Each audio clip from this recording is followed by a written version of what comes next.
I'm gonna go over the finds that I got yesterday over here.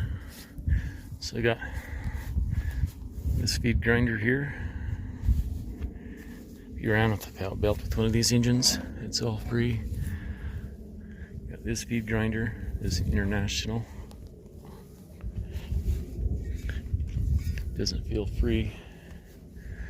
On this pallet, this is nice change of weather. This one is a Cushman.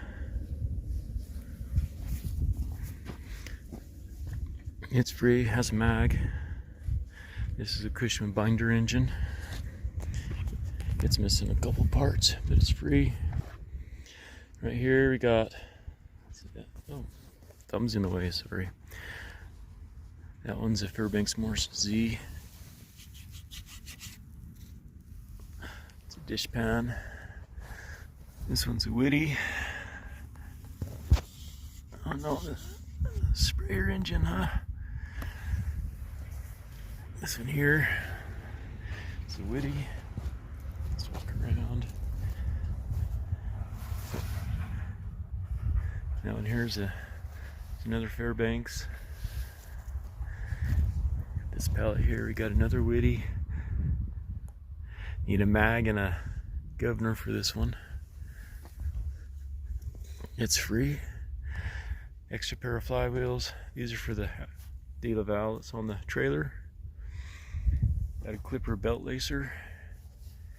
Looks like 5 crank handles for the hit and miss engines. Flywheel, a muffler, another flywheel, water pump, some wheels, some belting.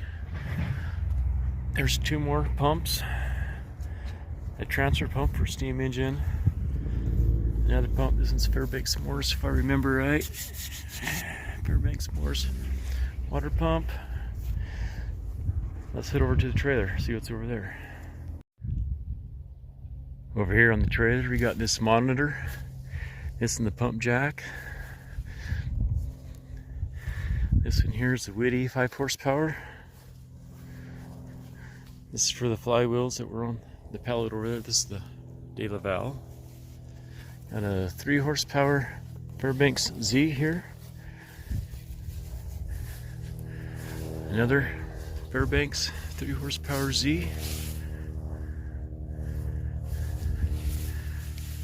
A 5 horsepower Fairbanks on a cart.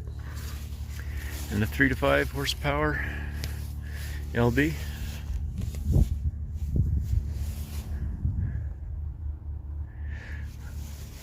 So, thanks for watching. I think now it might be time to play.